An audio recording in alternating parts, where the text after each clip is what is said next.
Obrigado, pessoal. Boa tarde.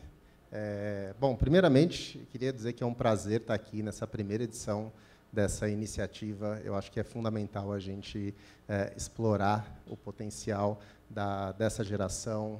Eu faço parte dessa geração, né? Comecei a trabalhar com desenvolvimento web já há bastante tempo. Minha barba branca já entrega um pouco esse tempo que eu estou trabalhando. Talvez por isso que ela tenha ficado branca, né? Mas eu acho que não ajuda muito. Então, o meu objetivo hoje é falar um pouco sobre acessibilidade digital, mas com foco nos usuários acima de 40 anos.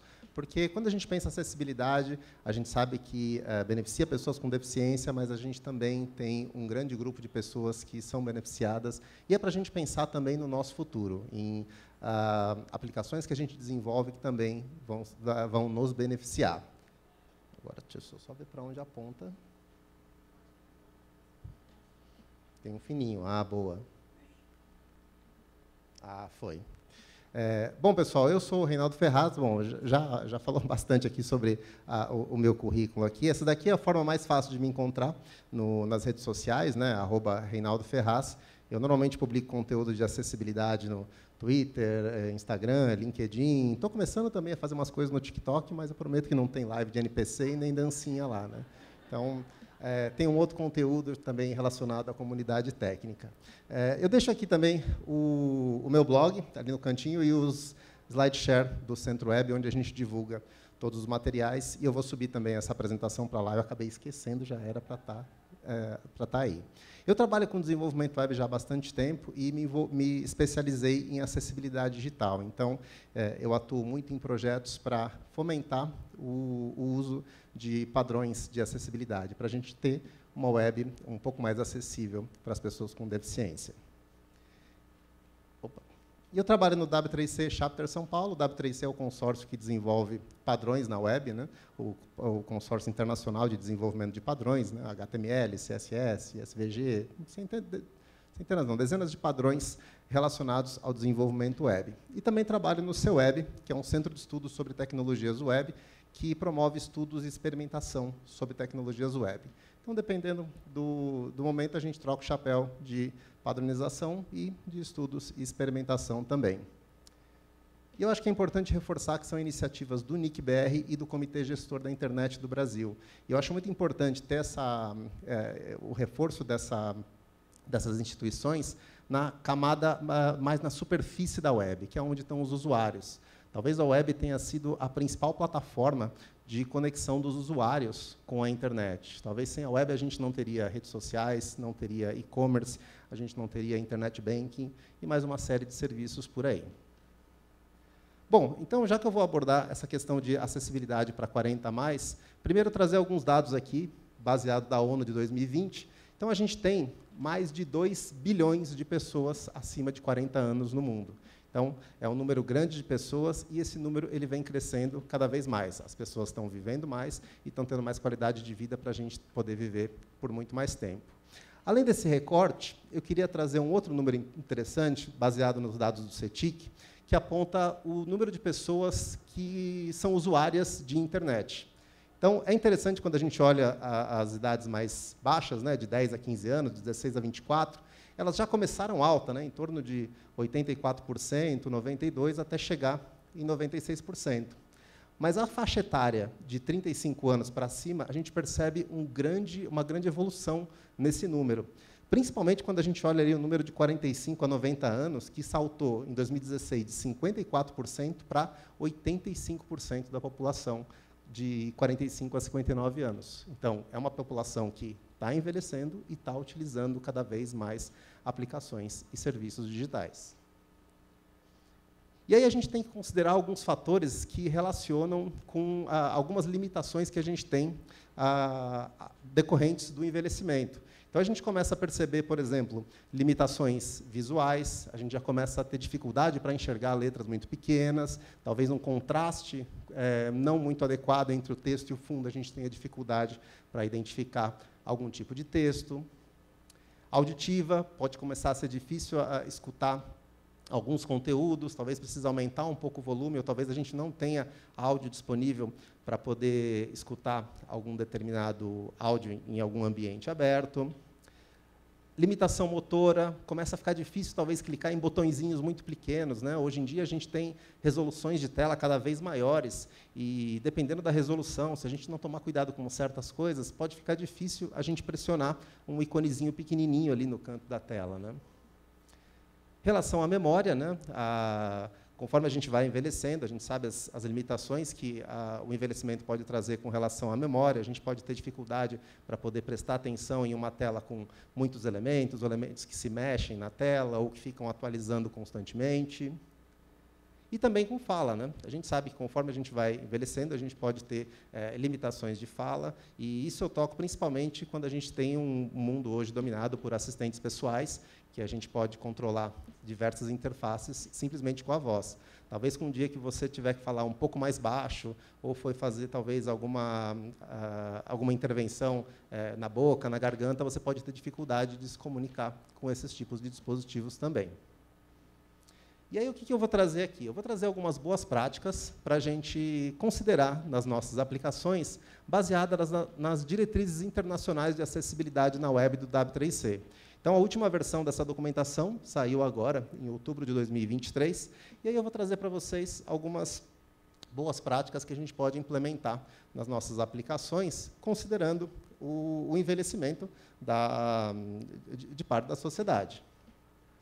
Primeiro ponto é permitir o aumento de fontes. Então, a gente considerar que o usuário ele pode ser capaz de aumentar em até pelo menos 200% as fontes, sem que ele tenha um prejuízo ao enxergar, ao acessar aquele conteúdo. Por exemplo, conteúdos que se sobrepõem, conteúdos que vão acabar sumindo da tela. Aqui eu dou um bom exemplo de botões. Imagina que você tem aqueles 3 botõezinhos ali, o botãozinho verde, que tem o fundo branco, e o texto também branco. Se você aumentou o tamanho da fonte e esse botão estourou, a gente vai perder parte daquele conteúdo para a gente conseguir enxergar. Então, garantir que esse zoom ele esteja compatível, não só em páginas web, em aplicativos também, que isso seja contemplado para que, quando a gente aumentar as fontes no nosso dispositivo, as aplicações elas também adotem esse tipo de aumento. Outra coisa que pode parecer banal a falar hoje, mas falar em 2023, falar em design responsivo ainda, sim, ainda tem muito site que ainda não trata design responsivo. Já vi aqui algumas balançando a cabeça aqui, que acho que já encontraram alguns sites aí que ainda não se adaptam. Então, ainda é muito comum você entrar em um site, você querer fazer um cadastro em alguma coisa, e você ter que fazer zoom na tela para conseguir enxergar aquele conteúdo. O ideal é que o conteúdo se adapte ao tamanho da sua tela, independente se você está navegando num celular, num tablet ou num computador. Garantir um contraste adequado entre o texto e o fundo. Aqui eu vou entrar só em alguns detalhes técnicos, que eu acho que é importante marcar alguns detalhes aqui, porque o WCAG ele tem alguns níveis de conformidade, que ele chama de A, que é o nível mínimo de acessibilidade exigido para estar em conformidade, o nível AA, que seria o mais adequado, e o nível AAA, que você atinge um grupo maior de pessoas, mas é um pouco mais complexo. Então, ele fala que você tem que ter uma taxa de contraste entre o texto e o fundo mínima para que as pessoas consigam diferenciar, para que as pessoas consigam enxergar essa taxa de contraste, consigam enxergar o texto que está sendo exibido na tela. Então, ele fala de 4,5:1 em texto normal, ou 7:1, se você quiser atingir um grupo maior de pessoas, e se você tiver textos grandes, né, de 3:1, ou 4,5:1. Contraste não textual é o seguinte: imagina que você tem ali o fundo branco, o texto amarelo e o botão em verde. Eu preciso considerar também o contraste, não só do texto em verde com o fundo amarelo, mas eu preciso considerar também o contraste daquele botão amarelo com o fundo branco. E essa é a taxa de contraste de 3:1, que ele aponta na documentação. Mas como é que eu vou descobrir esse tipo de coisa, a taxa de contraste? Tem uma série de ferramentas e aplicações online que ajudam nesse aspecto. Aqui é um exemplo de uma ferramenta online que você digita a cor de fundo e a cor que você vai colocar do seu texto. E ele consegue dizer se você está com a taxa de contraste adequada ao WCAG. Aqui ele está dando 8,59:1. É uma taxa de contraste muito boa. Mas a gente também tem outros recursos, né? Tem um plugin que eu gosto muito de usar, que é esse WCAG Color Contrast Checker. Ele é um plugin de navegador que você, simplesmente, quando você toca nele, ele abre um menu mostrando todas as referências de cor entre fundo e texto. E aí você consegue verificar se está em conformidade com o nível AA, AAA, e ele aponta todas as fontes que você tem, que você precisa verificar. Tem também as ferramentas do DevTools do navegador mesmo, né? A gente consegue inspecionar com as ferramentas nativas do navegador. Então, ali embaixo, a gente tem ali a barrinha Accessibility, ele consegue verificar se a taxa de contraste está adequada também para garantir a acessibilidade. Não usar somente cor para transmitir informação. Isso daqui é muito legal, porque ele envolve não só pessoas que não enxergam uma determinada cor, mas pessoas que podem ter uma baixa visão, podem ter dificuldade para detectar uma determinada cor. Então, imagina a situação de você procurar uma passagem de ônibus e você vai lá selecionar o seu assento e diz, os assentos em cinza estão livres e os assentos em vermelho estão ocupados.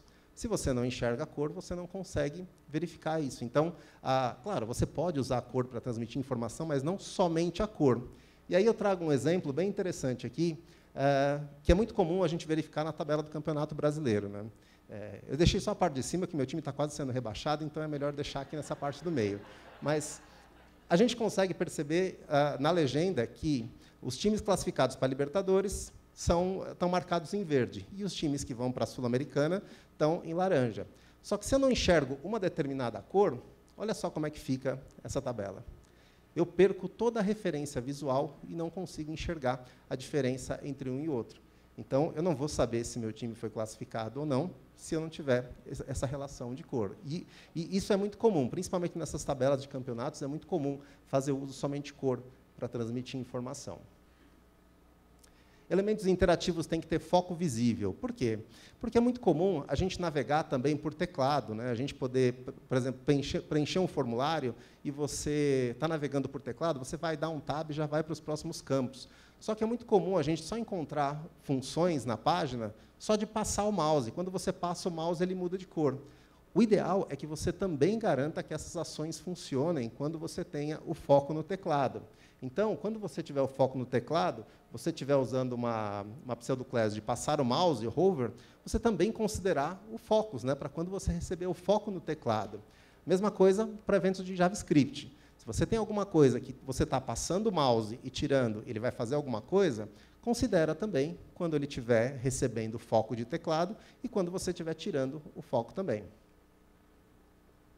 Adicionar legendas aos vídeos, né? Isso aqui é muito interessante, porque, hoje em dia, a gente começa a perceber em redes sociais que é muito comum você ver os vídeos já legendados, né? É uma boa prática você colocar vídeos, porque tem pessoas que, muitas vezes, assistem os vídeos mesmo sem áudio, né? E é muito comum a gente poder utilizar vídeos, porque facilita muito a compreensão de, talvez, uma pessoa que fala muito rápido, ou você está assistindo um vídeo em um outro idioma, e ajuda bastante a compreender esse conteúdo. E hoje é muito simples a gente colocar legendas nos nossos vídeos. Tem ferramentas incríveis que a gente consegue fazer isso só com um clique. Eu sou da época que a gente ripava DVD, e aí tinha que fazer minutagem, tinha que sincronizar a legenda com áudio, isso era terrível.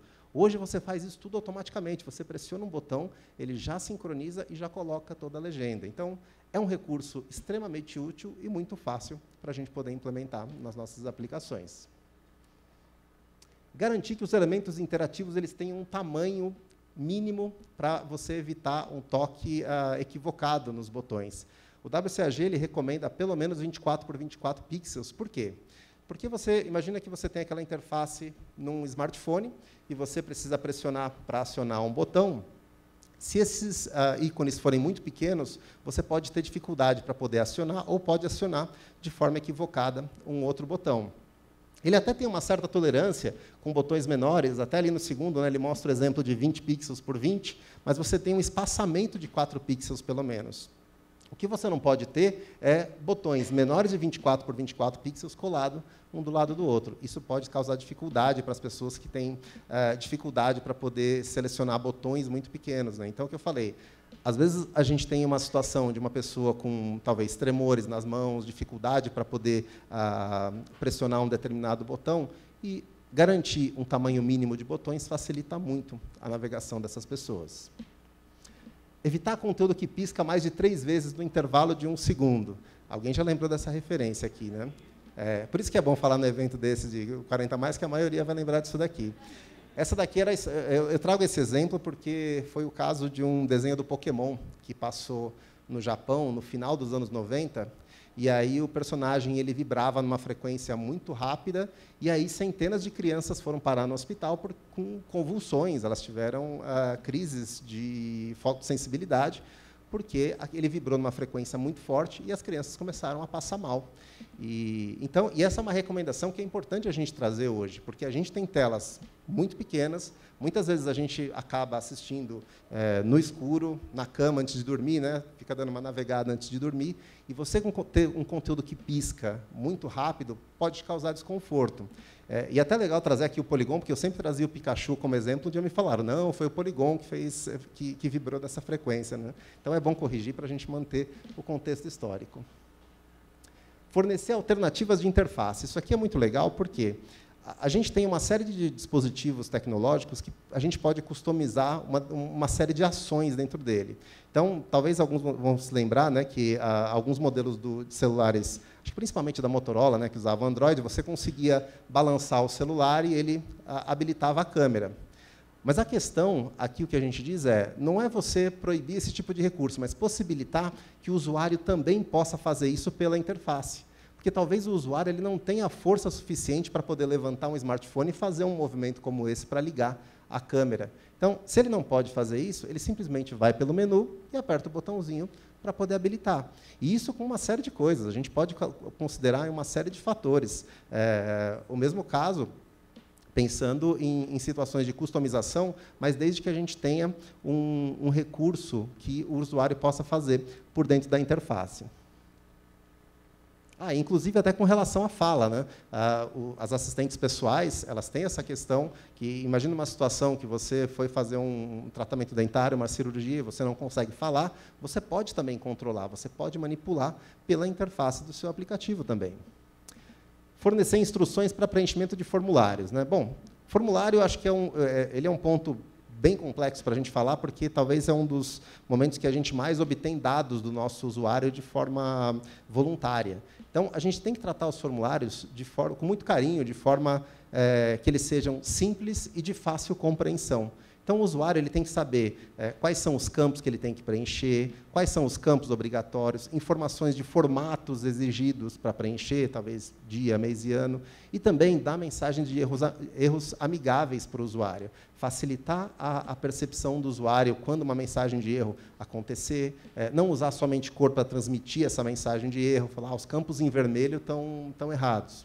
Cai naquele mesmo problema que a gente falou anteriormente.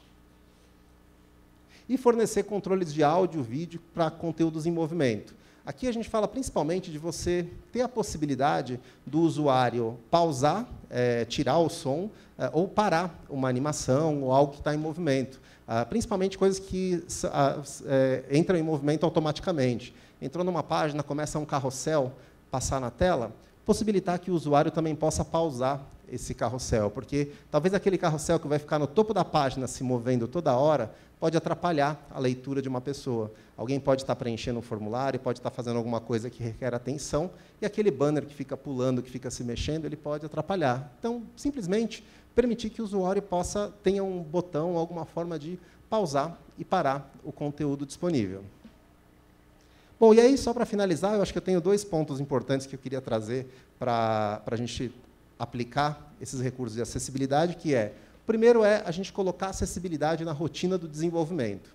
O que eu mostrei aqui são coisas extremamente simples que a gente pode colocar nas nossas aplicações, que garantir que você possa pausar uma aplicação, né? Você colocar um atributo a mais de JavaScript para poder garantir que vai funcionar a navegação por teclado. Tudo isso você possibilita que mais pessoas comecem a acessar o seu conteúdo, e aí você torna o desenvolvimento acessível muito mais simples. Então, quanto antes a gente fizer, muito mais fácil a gente começa a se envolver com acessibilidade e tornar aplicações acessíveis. E o último recado que eu queria dar, que eu acho que é extremamente importante nos dias de hoje, porque a gente está evoluindo num nível tão rápido, porque hoje a gente não tem mais impedimento técnico, financeiro, ético ou legal para não contemplar a acessibilidade nos nossos projetos. a gente não tem desculpa. Todo o material está disponível online, a gente tem normas técnicas que ajudam nesse sentido para a gente poder tornar esse conteúdo online, e tudo depende da gente. Então, hoje está na nossa mão a gente garantir que a gente vai ter aplicações mais acessíveis, inclusive para nós.